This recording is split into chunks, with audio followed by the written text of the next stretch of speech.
This is Amanda Kunert for Stowe Speaks Oral History Project. I'm here today on Friday, October 7th, 2010, in the home of Michael and Linda Adams in Morgan, Vermont. And Mike Adams is the grandson of George F. Adams. So can we just begin, if you could just tell me your full name and when and where you were born, Mr. Adams. Michael George Adams. I was born in Burlington, February 19th, 1943. So we're going to begin today with your family's arrival in Stowe. Can you tell me what you know of your family's arrival in Stowe and how many generations of your family have lived there? Well, let's see. My parents, obviously, they were there when I came. It's all right if we add a little humor to it. Of course. That'll make it interesting. And my grandparents on the Adams side were both there. Further than that, some cousins of my grandfather were still alive. But before that, my grandfather's father was there because he owned a store in Moscow. But he died before I ever got to know him. And I actually didn't get to know my grandmother on my Adams side. She died when I was real young. But I remember my grandfather, George, real well. And of course, there was the 5 brothers and 1 sister. And the boys all ran the mill there for my grandfather. So now tell me, you said that your great-grandfather ran the store in Moscow, so your great-grandfather Adams. Yeah. What was his name? Will. Did you ever hear any stories about that time period or what Moscow was like? Not an awful lot. I remember hearing my father tell about going over to the store, but I don't think Will owned the store then. I think one of the Smiths owned the store then, because there was a barber shop down underneath the store. And in the wintertime, they had a little box stove in there. And they used to burn broken turnings, and the little nubs of wood came out of the mill that made handles for pails that was down in back there. And the boys, being boys, would like to go over to the barber shop and put a whole bucket full of those handles in the stove and then leave. And then a little while later, the barber and everybody else would be standing outside because it was hot and they couldn't stand it. But it was just little, jokes like that I think that was because it seemed like it was a big thing for my father, because they didn't have any television, see, and all these other fancy gadgets. So they were doing other things like that. But I can't go back any farther than that because because I didn't know Will, so, and I don't remember hearing an awful lot about Will. I don't even know if I have any pictures. We had a house fire, and I lost all the pictures and stuff that I had of my relatives. So I've got some back that I got from my mother, but I had a lot of that stuff. But anyway, my mother's side of the family, however, was the Ellsworth side. And my mother was not born, but she was brought up in where the Stowe Reporter is. My grandfather on my mother's side lived there. So all the time I was growing up, that's where my grandparents lived there. And then there, my grandfather Ellsworth's father, Fred Ellsworth, who I guess I look exactly like, enough so that it's almost scary. He had the same kind of mustache. He was bald. The only thing, he was blind. He was blind ever since I knew him. Apparently he had cataracts, and back then but he lived in a house up on the Morrisville Road where Phil Rich's survey office, I don't know if he's still in there or not, but when I was driving, I know they still had kerosene lights in that house. They didn't have any electricity. They had an outdoor bathroom, and they had an old hand pump in the kitchen that pumped water in the sink. This is when I was in high school, because I remember driving by there, going to Morrisville, because if we wanted to go to movies or something like that, we had to go to Morrisville to go to movies. So, but I remember seeing, that was that funny glow through and the house inside had a funny smell to it, I don't know how to explain it, but there was my grandfather had a couple of cows and some pigs, chickens and stuff, and he took care of that stuff, but he was blind. He couldn't see a thing, but he knew where everything was, and he could go out there and do his chores and take care of his. Then the last of his living, he moved down to Mrs. Moody's house in Lower Village, and she took care of a few old people there, and that's where he was living when he died, both he and my grandmother. And grandmother. what was his occupation? He was a carpenter when he was, because I had all his old tools and stuff. And of course, I lost all that stuff when.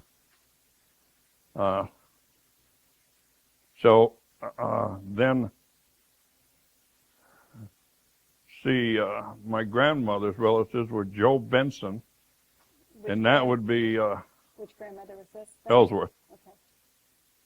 Okay.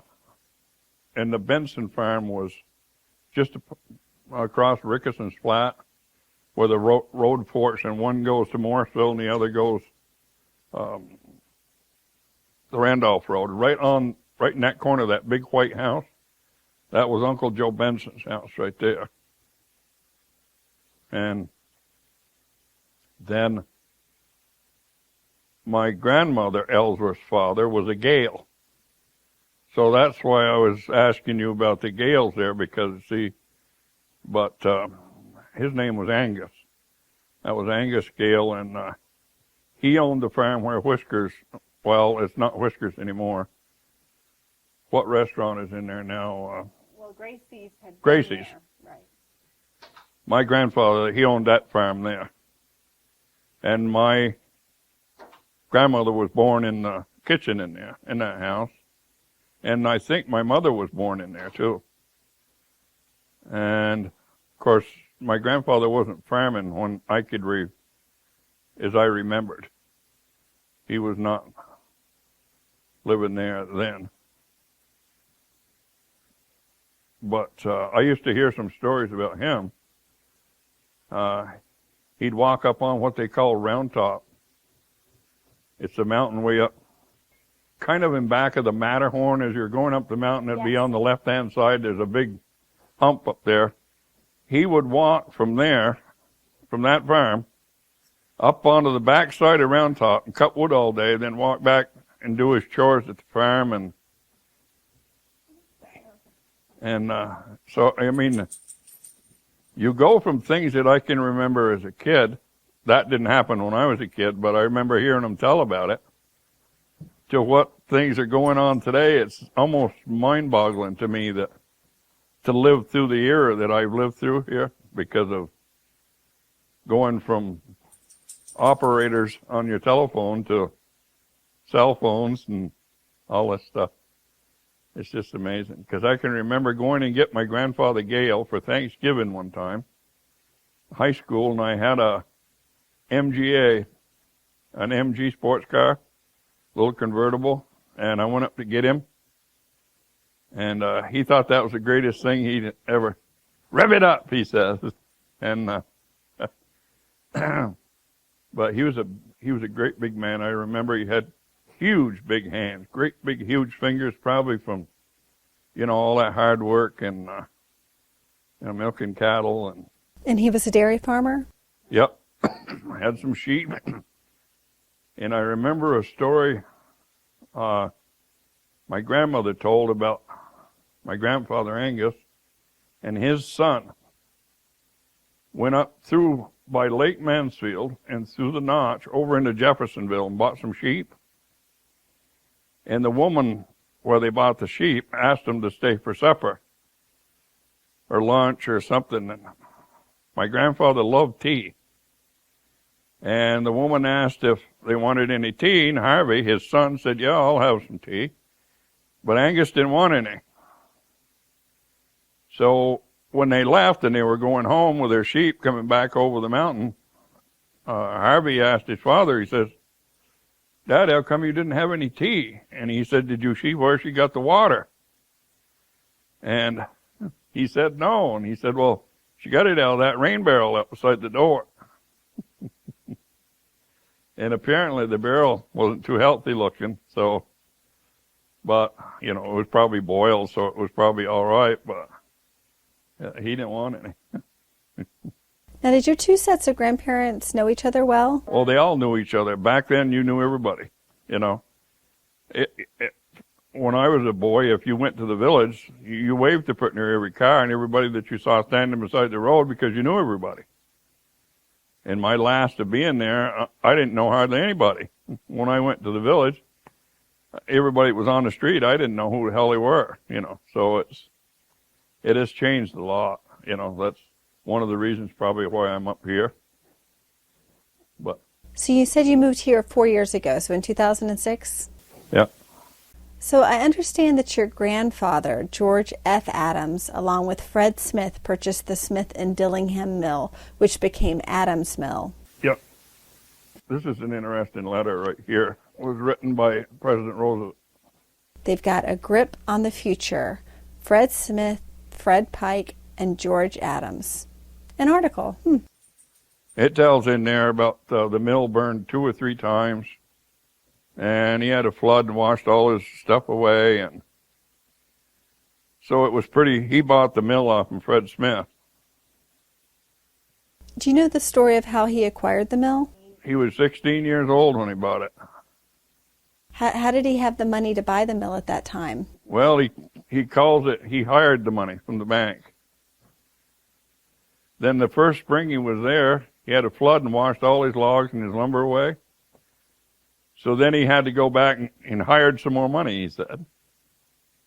Then the following spring it burned right to the ground, burned everything down. Then he had to hire some more money and went back, and I think it was one of the Pikes or one of the Burks told him it was a good thing because his machinery was outdated. Now he'd be able to buy new machines. And it obviously, he said, was true because he went on to have a pretty good business. But then he also had 5 boys that all worked in the mill, see? So they lived on practically nothing for years and years and years, trying to pay the debt on the mill. And then he also bought a lot of land, too, which some of my generation has been able to enjoy. Because we've sold everything now. But The land adjoining the mill? well, that and Robinson Springs, we owned all of that land. And then all the land up back of the Matterhorn. We did own the Matterhorn. There was another mill there. Was it called Adams Mill as well? No, it was, I don't remember. We've tried to find some pictures of that mill and we can't find them anywhere. I can remember it. They weren't using it. I can remember it when I was the Forks. That's what they called it. The Forks. Because there's 3 brooks that all come together right there in back of that, and they built it just below there because it was water powered. And I remember the building being there when I was a kid, right where the Matterhorn is there now. So my grandfather sold, I think it was an acre or half an acre there to whoever it was that originally built the Matterhorn. I think Dale Percy and Ted McKay and maybe Arlen Smith. I don't know. There was a bunch of guys that did that together. And so anyway, we owned a lot of land. Plus, there was quite a lot of land in Moscow. And then we had a gravel pit over beyond the mill. And a lot of the roads in Stowe were built from that gravel pit. My grandfather had the first bulldozer in the town of Stowe. He bought it in 1943, the year I was born. And we still had that bulldozer not too awful long ago. And it probably is in some kind of a museum somewhere, but all of the boys my age and stuff, we all learned to drive that bulldozer when, no, Quincy, go on. And he made a wooden ramp over there. See, they used to have to load the dump trucks by hand. They had to shovel dirt in them. So he made a ramp, a funneled ramp, and he pushed the dirt in with the bulldozer to fill the trucks. Then after the gravel was all gone off on the gravel pit, he sold it to the town of Stowe for a good chunk of money, and they had the dump there for years. It was a stump dump. It wasn't a garbage dump, it was a stump dump. And then they closed that down. The town still owns the land, but they've never done anything more with it. Now, where exactly is this land? Do you know where the Adams Mill was? Yes. You'll go, if you went right by it, by that white house, that was the family's house there, where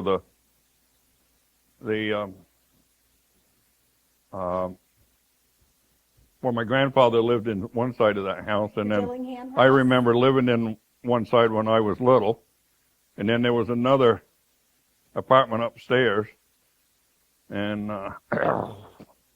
so I think every one of the boys probably at one time, well, I know they did, because when they were all living at home, they half filled that big house with just the kids. Yeah. At some point, offices were put in downstairs on the first level. Do you remember what the layout of the building was? Did it change much through the years? It didn't change an awful lot. Stayed basically where the office was is where I was when I was a little boy there. When I was 7 years old, my father built a house up around the corner, and we moved up there when I was 7. But you lived there for the first 7 years of your life. Right. Well, not quite, because my father was in World War II, and me and my mother lived with her folks for 3 or 4 years while my dad was in the service. In the home where the Stowe Reporter is now, across from the Helen Day Arts Center. Right. You see, my early part, I grew up with my grandfather, you see, when I was real small, because I don't remember my father coming home, but I probably should have, because I was 4 when he came home. From the war. Yeah. So then we moved back down to Moscow, and then my dad built the house there all by himself in Moscow, where the Stowe Kennel Care is there now. And so then we moved in there when I was 7. What are your memories of being in the Dillingham house for those first 7 years then? You know, the one thing that really sticks in my mind is the night the big hotel burned. And I wasn't very old, but I remember going upstairs because, what was his name? Lived upstairs. Their daughter's married to Sam Kaiser. Gail,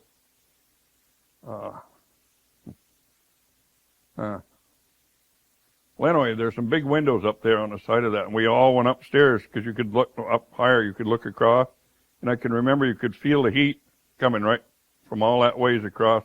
I get a picture of that hotel right over there. What was the name of the hotel? I don't remember. Where was it located? Well, as you're going through Moscow, you go through the bridge. Right there's a little gray house. My cousin lives in that house. He got the little slow man out in his driveway there. What's your cousin's name? John. And that's where the hotel was, right there. See, my grandfather bought land and gave it to each one of the boys for their houses, see? Because he wanted to keep them there to work in the mill, for one thing. For all 5 boys? Yeah. And there was one sister, but she got married and moved to Morrisville, so she didn't have much to do with the mill, actually hands-on things with the mill. She owned a share in it, but she didn't really do much as far as the mill was concerned. So you remember being up on the 3rd floor of the Dillingham house and feeling the heat from the fire? Yep. And I can remember the wood stove in the kitchen, as we burned the little nubbin things that came off the dowel, the pieces of wood down at the mill, and they were in these big steel buckets that they used down there to put the turn-ins in, and then they'd fill those buckets up with that stuff, and then my father'd bring it home, and we would burn it in the kitchen stove. So that era is gone now too, the wood stove in the kitchen. I haven't been back since we moved out of there. They did just what I thought they'd do there, and I wasn't going to be able to stand watching that. So they did just what I thought they'd do there, and I wasn't going to be able to stand watching that. So, see, my grandfather had built a ball diamond right in front of the house that we lived in, Moscow. He loved baseball, so he had built that with that bulldozer. He built a ball diamond for the kids in Moscow to play ball. Across from what is now still Kennel Care? Right. There's a flat place there. It's full of houses, I guess, now. And then one of my uncles lived where Inky Dinky Oinky is. And then I had another uncle that lived down around the corner. There's a small little house just around the corner. My father's youngest brother lived there. We lived in that house that's still Kennel Care. Then my Uncle Lester, the oldest boy, lived up on Shaw Hill. And Clifton lived where the hotel used to be. Have I got them all? I guess so. But there was always seemed to be a reason why my grandfather did the things he did. And obviously, he wanted those boys to all stay there, see, so they could run that mill. Because if he hadn't had that help, he might not have been able to do what he did to keep it going. So I'm curious about the different roles that the various sons played in the mill. What was your father's name? George F. Adams, Jr. So, and there was another boy that died when he was real small. And I don't know what he died of, but he died anyway. So, let's see, my oldest uncle, Lester, he ran the sawmill.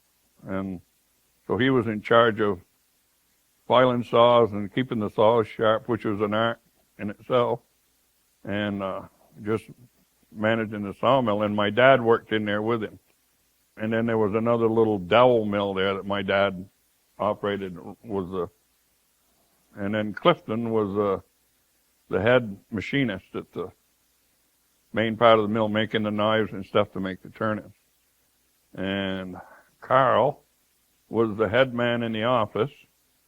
And Curtis, the youngest one, was an assistant in the office. And I guess he ran the paint shop there for a little while too. But they all did, could do most of the stuff that was around there. My dad did almost all of the carpenter work, built the buildings and the sawdust bins and all that kind of stuff. My father liked to do carpentry work pretty well, so he was in charge of most of that kind of stuff. So, can you take me through the steps then of what came into the mill and what went out of the mill? What materials were you using and what was the end product? Well, they used mostly white birch, just about all white birch. There's a reason, because it didn't heat up when it was turned in the lathe, because the lathe spins and then the knife comes out and makes these turnings. And the harder woods like maple and stuff like that would catch fire. And then, see, all the machines had a pipe, so the sawdust would go in that pipe and it would go out and go into these bins. Then they sold that to the farmers, see, for their barns. And obviously, if that got too hot and a spark went out through there, then you had a problem, They had a lot of small fires, because of that, even with the white birch. But there was a problem getting the white birch because it really wasn't worth anything for guys to cut it. So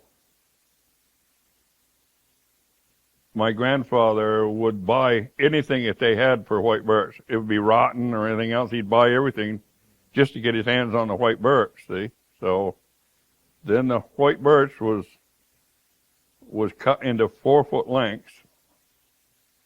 Then it would go through the sawmill, and it was then made into boards, whichever diameter they needed to make certain turnings, from a half an inch up to 1.5 inches thick boards, and then they sawed them into squares originally. And then the squares were put in the chucks on the lathe, and those were put in there by hand when I was a little boy. Well, it was running by water power there too. The mill had a dam out back, and all the power to run that mill came from the water, because the mill was all full of belts and wheels and all kinds of stuff in there when I was little. And I remember going out and watching the water go down through the flume into the turbine there, so it would make the machines go. Because we used to like to go in there and play, and they used to give us hell every time we went in there, because it was a pretty dangerous place to be in, and I can see why they didn't want us in there. And my grandfather built that dam across the river that was there up until about 10 years ago, when it finally went out of there. But there was a lot of history written in the top of it, because they always wrote on the cement somewhere, when it was green, what year it was, and I unfortunately don't remember dates and stuff like that, but I remember, them putting on the additions on the mill and making this one bigger and that one bigger. And Who were your primary customers? Who did you sell to primarily? Well, we started making golf tees for a while, and then Bullard in Hyde Park bought my grandfather out of the golf tee business.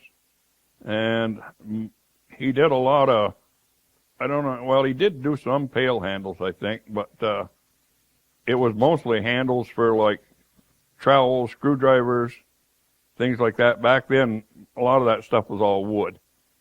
File handles and, just stuff like that anything that needed a little wood handle, and he could get the job to make it. Then he would make it. And then he was just saying in this letter that I was just showing you there that they made a little wooden cup that was hollowed out inside, and it came with paint kit. I can remember them as a kid. And they had paints in them, watercolors. And you bought a little paint kit for your kid that came with a brush and this little cardboard thing with these holes in it, and these little wooden things would sit in there. And things that you might not think would be much. But they made the toggle buttons for ski jackets, too. That was a big thing for years. And then Fisher-Price, as they got bigger, they did a lot of stuff for Fisher-Price toys, wheels and balls, and Fisher-Price was mostly wooden stuff years ago. What decade are we talking about here?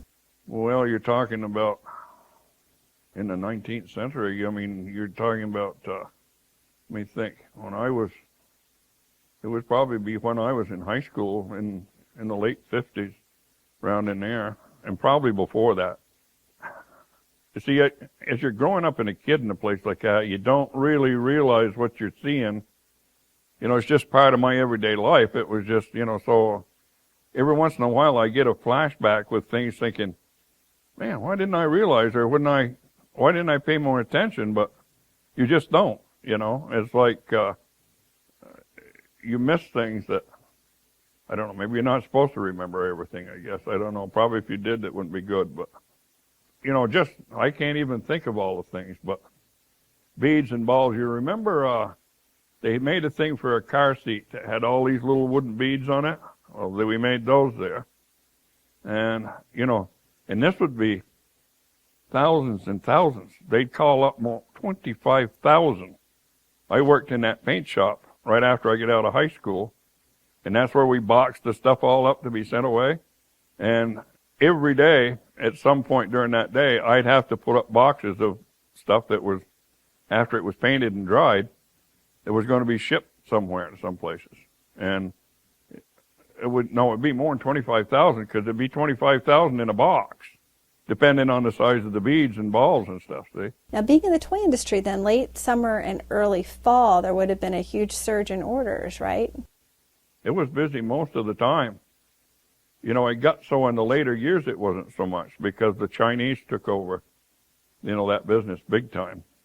So, yeah, I mean, I can't remember the exact numbers, but now that I think about it, some of those boxes, you take a 1/4-inch bead and it was in a 16-inch or 20-inch square box. I mean, how many millions of them things can you get in a box? And it'd usually be several boxes of them. I mean, these companies would buy them for that are going to last them probably a year. But I can't remember the names of some of these cows. I remember Fisher Price because it was a big name. It was a big account for us to keep that Fisher Price. Then he started making railroad flares. Not the flare itself, but I don't know if you're familiar with these things, but they look like a firecracker with a nail in the end of them. And he used them on the roads when trucks were down and stuff. They could stick them in the highway, and you light them a fire, and it had a flare is what it was. It was like a signal flare. Well, there was a cardboard end that went on there that had a sulfur wooden tip on it, and then there was a rag that stuck out of that. And that, you took that off and scratched it, and that would light it was like the striker on a matchbox. And you'd strike it against the end of that flare, see, and it would light just like a match would, see. And that's what they used that little cardboard tip of. The cardboard thing, the little wooden plug in there is what we made at the mill. But we made that out of popple, which is another wood that nobody hardly ever cuts for any reason whatsoever. And that's the other reason my grandfather started doing that business, was he didn't know if he could make any money at it. But that was the other way for him to get the white birch, because he would buy the popple right along with the white birch, see, because the farmers wouldn't cut 3 or 4 trees and bring them in because it wasn't worth coming in all that ways with a truck or whatever they brought them in on to bring just a few white birch logs. But if they could cut some popple and bring it in too, then they'd bring the whole load in, see. So it was interesting the way he went about getting what he needed to do. But anyway, the flare business turned out to be a big business. There was about 60 women working there. They had these machines, and they stapled that cardboard tube and that piece of sulfur paper and stuff onto that wooden plug. And there was these great big huge staple guns. They stood up about 5 feet tall, and you had a foot thing, and they were electric, and a woman just sat there and turned that round and round, stapled that wooden thing on the end of that. Now, you were talking about Stuart Bouchard. His father, Phileas Bouchard, was a regular genius. He came down there and built 2 machines that ran on air that got rid of all 60 women. There was only 4 in there working. This great big huge metal thing. It was amazing to watch it work. It looked like a big clock. It had shears on it, paintbrush. It also sorted the turn-ins so the bad ones fell out and the good ones. But it was amazing. He never went to school. He couldn't read or write or anything. And it took him 3 years to build the first machine. What do you remember about him as a person? He was a really strange guy. He wouldn't talk to you much. He couldn't speak very good English. He was French, and he couldn't speak very good English. And he was always in another world somewhere. You could see it when you looked at him in the face. You could see that he might answer you or say something. You could tell he was thinking about what his next move was going to be. And he lost all the tools down there. My uncle used to get mad because he'd put stuff down and then forget where he put it and just go on and do something else, because he'd be right in the middle of making something and something else would come to his head. He'd stop and go do it before he forgot it, see, because he couldn't write it down, or he could sketch it on it, but he couldn't read blueprints. He couldn't do any of that stuff. But he was unbelievably talented. Very, very intelligent man. He only went to something like a 6th grade or something like that. I think he actually only went through 1st grade. That's what his son Stuart said. Maybe. Well, the other Bouchard boys all inherited that same gene. He was a fascinating person. But he eliminated some jobs down there with his innovations. He did. But it also helped them keep things going there. Because when I worked there, we were still making the flares. And then I don't know where plastic took over. Somebody started making all plastic thing that they outpriced us on it, so we stopped making that. So what was it like growing up at the mill? You lived right there on the property. You were all over the place. It sounds like the property was really like a giant playground for you. What was life like? What are your memories then of being a kid and being at the mill and having all the activity that was going on around you? We had a jump. We made a jump and jumped their bicycles in the mill yard down there because there was a strip of pavement down there. The only way you could keep from the trucks all getting stuck in the mud all the time, they paved a little section down there. And then my grandfather loved sports, so he had a basketball net. One inside there was these huge big stock sheds where they kept the turn-ins, or they kept the material to make the turn-ins out of. And they had the great big high ceilings because they had a little forklift in there to pick the stacks of lumber up with. So we had a basketball net for the wintertime inside and another one outside, and he put a big light up there for us so we could have a place to play ball. And all the kids from, all Moscow, their parents either worked at when I grew up, most of my friends were all kids of the people that worked at the mill. Because we had people that worked at that mill for 45 years. So, you just don't get places where people stay that long. But they were well taken care of as far as, those people. And how many employees were there? What was the range over the years? Boy, I'm going to say there was 50 maybe that worked in the main part of the mill, and there were 60-odd women that worked there at one time. I can't tell you exactly how many people there was that worked there, but there was quite a few people at one time. It was employed quite a few people there, and the most people were when the women were all working there in the flare mill, and so. So who were some of these kids that you ran around with? Well, there was the Locke family and the Russells, but they didn't work at the mill. Let's see, a lot of them don't live around there. They only lived there for George Rhodes, the Rhodeses, and then there was Phelps, Willie Phelps, Touchette, Hayes. Boy, off the top of my head now, I can't think of any others. But now, Moscow was a viable village at that time. I'd like to get a feeling of what Moscow was like as a town. Your great-grandfather had owned the Moscow General Store. What was it like to live there? What was the atmosphere of the village? Oh, it was just a friendly little place to live. It didn't seem to be, there was farmers there. There was the mill help, the mill people that worked at the mill, and other than that, most people either worked at the mill, had a little farm, or maybe there were some people outside of Moscow that worked somewhere else. I'm trying to think of people in there that didn't work at the mill. There was a Slayton farm, which is up in back of the Inky Dinky Oinky. That was a little farm there, Harry Slayton's farm. And boy, there was the Buttses, but Dwight ended up working at the mill the last of his living. And my grandfather owned 1, 2, 3, 4, what we called apartment buildings. They either had 1 or 2 apartments in them. And the help stayed in there for basically nothing. Just peanuts. Just enough to pay his taxes. But that's how he kept his help, see? He could keep his help there because back then you didn't drive around to go to work somewhere.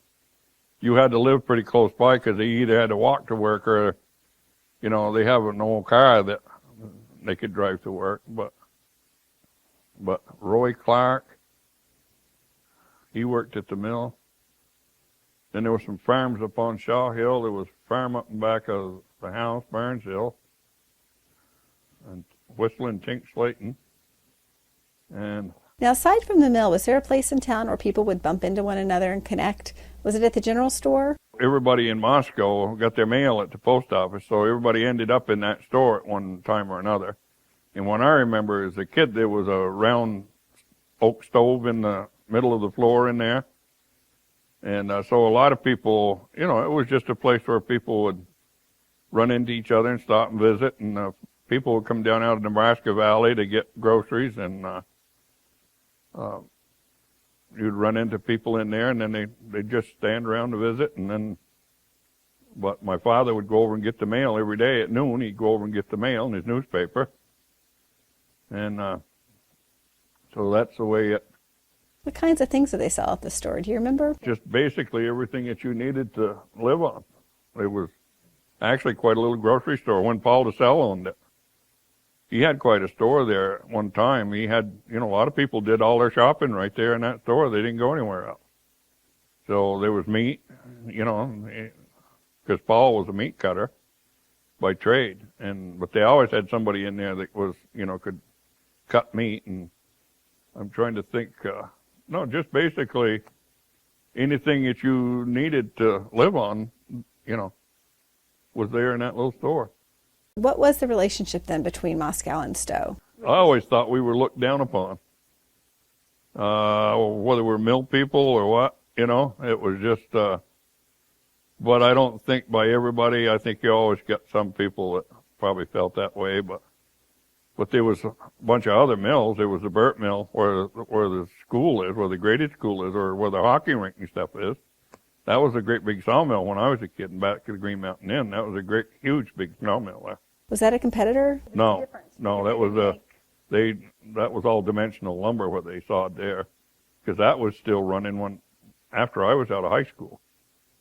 And then there was Stowaware Mill, where they made the wooden bowls and wooden forks and spoons and that kind of stuff. And then there was another mill where Andy LaValle is, where Moscow Mills is. They made bale handles there. So there was another. So between these mills, a lot of the people from Lower Village down through worked at the mills, at one mill or another. And so what you're saying, though, is that maybe the people who worked at the mill didn't necessarily integrate smoothly with... I wouldn't say smoothly, no. I think everybody got along. There wasn't like throwing rocks at anybody or anything like that. It was just that because we'd go up and play the boys in baseball and stuff, and we'd always usually get beat because there was more kids up there and there was more to choose from, and so we usually ended up we'd get beat. But we, meaning the village of Moscow. Yeah, but there was a lot of emphasis put on those kinds of stuff, hunting and fishing and sports. Now, what about the proprietors of the different mills then? Did they interact at all or work together? Oh, I'm sure they did. I don't know how, but I'm sure that they probably did. See, I think my grandfather had one of the first telephones, too, that was around. Because I remember something. I saw an article somewhere. I tried to find it after you called me the other day, and I couldn't because I was going to try to bone up on some of this stuff a little bit, but somewhere moving, it's got this place because my mother kept a scrapbook basically about me, but it had a lot of stuff in there that I wanted to look at so that I could jog my memory a little bit. But I think some of my problems I've got with my breathing today could have very well come from being around all that dust and everything, because they say that fine dust is almost worse for you than cigarettes for your lungs. And, those guys that worked in the mill would come out of there and they'd be just all covered with this fine dust. And you could just see it all floating through the air down there because it was bone-dried lumber. It had been kiln-dried and everything, so it was bone-dry. And then it runs through these knives going at high speed, and there's a lot of dust, And of course, we used to play. We'd go out and get up in those sawdust bins and jump down into that sawdust, and play in there, think nothing about it. And it probably was the worst thing I could have ever done, along with, of course, I smoked too, so I've unfortunately had a bunch of things I've done for a living that weren't terribly good for me. So do you remember the mill stores then? Were there mill stores around at that time? Mill stores? Stores run by the mills where they would have sold any of their wares? Oh. Stowaware did.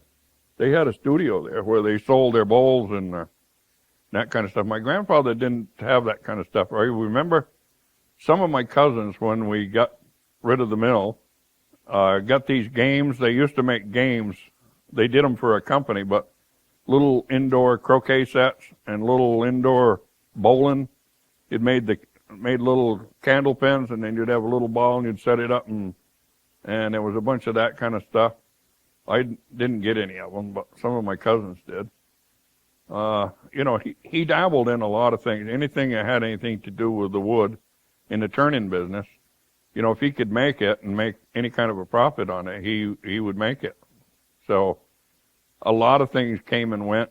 Some companies probably would buy it one time, but then they didn't make it, so he would never get a chance to make it again. And the flag spears is the other thing. That was another big, huge part of the business, was that gold tip that goes on the little wooden flags of all different sizes. We were the only maker of those things for years and years and years and years. We made hundreds of thousands of those things. And then your grandfather just picked up on the fact, or someone requested it? He'd go around somewhere in a store, spend all day in a toy store or something like that. He'd find something that was made out of wood, and then he'd find out who made it. And then, see, he was his own salesman. He had to be. So then he'd call them up and give them a price on making how many, per thousand. And of course, sometimes he'd probably get the job, sometimes he wouldn't. I'm sure that's probably, but then after a while, just people that are in that business, the word just gets around about who's making this and who's making that. And so he probably got a lot of his stuff just by, mouth to mouth type of thing from the people in the business. Did he travel at all? He didn't much, no. How would you describe him as a personality? He sounds like an incredibly bright man. He was obviously an entrepreneur. Yeah, I think Roosevelt's letter said that he was way beyond his time in his thinking and his capability. Because I don't think he probably had much schooling ever. I'm sure he might have graduated from high school, and maybe he didn't. I don't know. But he was a different kind of guy. He was tall, skinny man, and he wore a felt hat. Always had a felt hat on. And I can see him just as plain as day. But, my father and him looked a lot alike. I never really on a one-to-one never spent much time with my grandfather. I think probably the reason was he worked at that mill till he was in his 70s. And he was so busy trying to pay back and pay off the debts and all that stuff. And he had all those kids and all those grandchildren. See, I think there was, I don't know, I might be wrong about this, but it had to have been 5, I'm thinking 20, 30 grandchildren, something like that. And it was a busy household. There was people coming and going all the time in that house.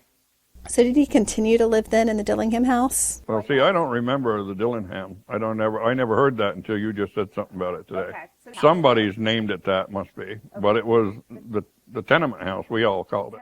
So is that where he continued to live, though, with your grandmother? He did until my grandmother died. She had sugar. And at that time, I was just a little boy.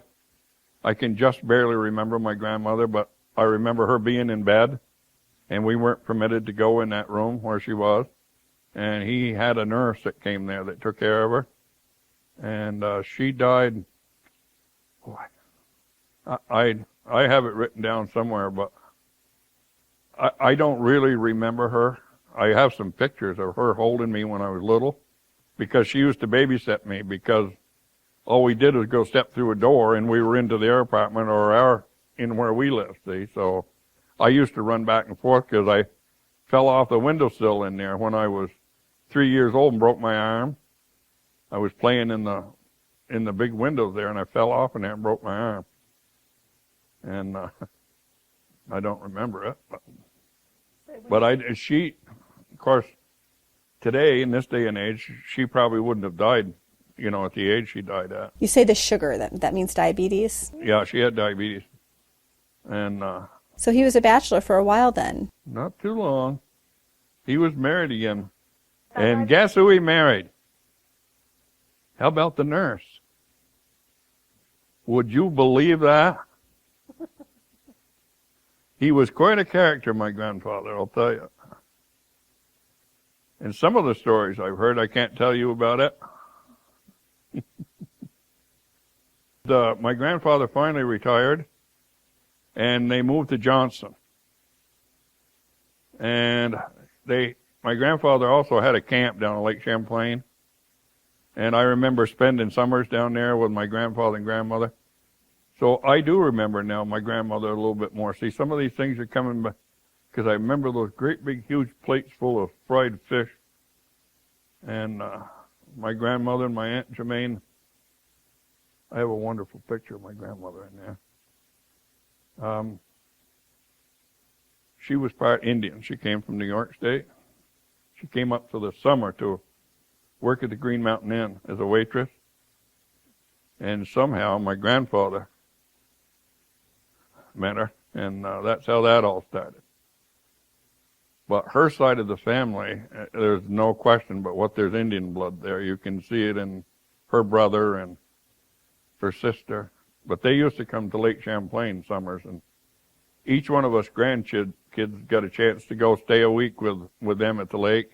So I remember that really well, because it took so long to get down there, because the cars didn't go the way they did. And I remember my grandfather taking me to the hospital up in Morrisville. He had a big pink Lincoln convertible. Now, you understand, I did tell you he was kind of a character. And I was over at my cousin's place, and we all went swimming every day in the summertime up in Nebraska Valley in the brook up there by Uncle Selden's place under the bridge. So my aunts and my mother would go up there, and they'd lay in the sun all day, and us kids would swim in the pool there. We were out on the back lawn there waiting to go swimming, and one of my cousins had a croquet mallet, and he was swinging it at the ball on the ground, and he kept missing it, and when he got to strike 3, the thing flew out of his hand and flew over and hit me right in the mouth and split my gums and both lips, parted my upper gums right apart. So he had to take me to Morrisville, to the hospital. And I'll never forget it, because he was going wicked fast. Of course, there was a lot of blood. And Why would he have taken you instead of your father? Had the only car. So could your dad drive? Oh, yeah. Yeah. But probably was just a situation where that was the fastest way to do it, and that's what happened. So how would you describe him as an employer? I think everybody loved my grandfather. I think he was a very good man to work for, and he tried to do everything he could do for his help to make him happy, because he knew that if he didn't, he could have a hard time getting people to work here at that mill. So You probably had people's children. If some employees were there for 45 years, you probably had a couple of generations anyway. Oh, yeah. I'm trying to think. Who would? Jimmy Hillard lives down here in Hyde Park, North Hyde Park. He was there when we sold the mill, and he came in 1962, and he was still there 10 years ago. But he didn't have any kids that worked at the mill.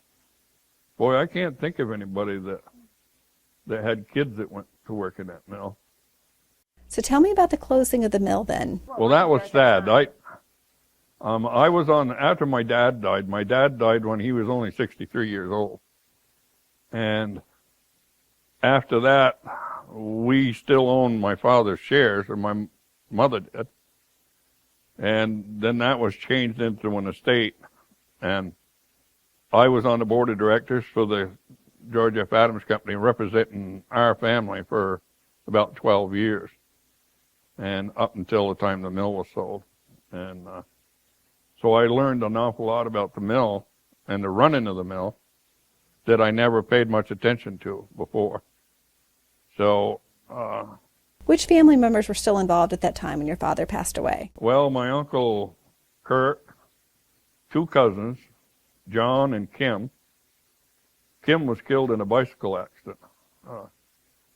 He hit a hole in the road up north here, in one of these logging roads up here, went over the handlebars and broke his neck. And he he was running the office, the mill, for quite a while there, and his father was still in there, but wasn't around an awful lot. And my uncle, the oldest one, he lived to be 80 something. He just died not too awful long ago, John's father. He was still, well, not really there. He was, he'd come hang around there, but he didn't really do much. Of course, he was 80 years old, so he's not going to. But those were the only ones, when I was on the board of directors, those were the only family members that were still there, that were still working there. So what drove the decision or the necessity to shut down? Chinese. They were just undercutting us in price so that we just couldn't. We always sawed our own lumber and bought our own logs and sawed our own lumber, and we made them into round dowels, and then they'd go through these machines, because they were machines that had all been converted over to air, so that instead of one guy being able to run just 2 lathes, he could run a bank of 6 or 8 machines all at the same time, because they were all hooked up so they worked on air.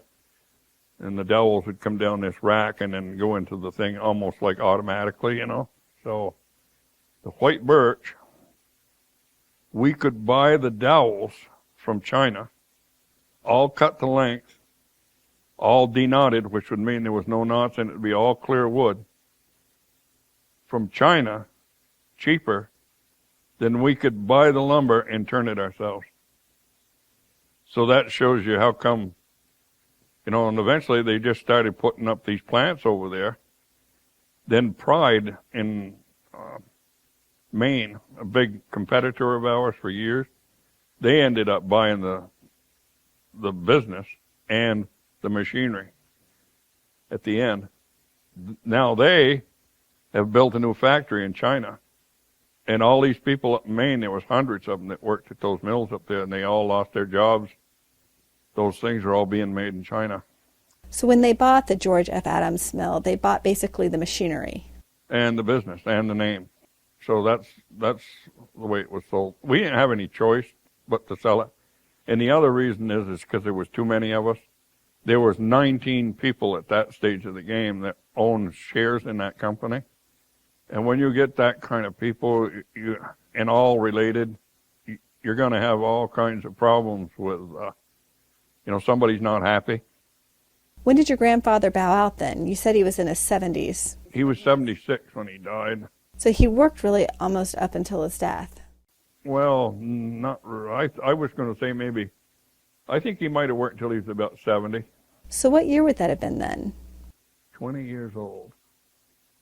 So that would have been about 50 years ago. It would have been around 1960 or so. Yeah, because it would have been later than that, because it would have been 1962 or 63. Didn't I do my math right there? Because 60, that would be 30, 36, 40 years probably. So basically it ran for another 30, 35 years after. Yeah. Then we hired a guy to come in there and run that. It was Rod Stafford's son-in-law. And he made us a bunch of money there. There was always things going on with family that just, it's not a good situation. You don't want to ever be in business with any of your relatives or anything like that. You have to stay away from that kind of stuff because it just doesn't work. Well, you were in business together, and for so many years, everyone was living together there on the same plot of land. Oh, yeah, and they were watching each other. They'd watch each other, and one of them go buy a new car, the other one go get one. Boy, you wouldn't let your brother get ahead of you. Unbelievable.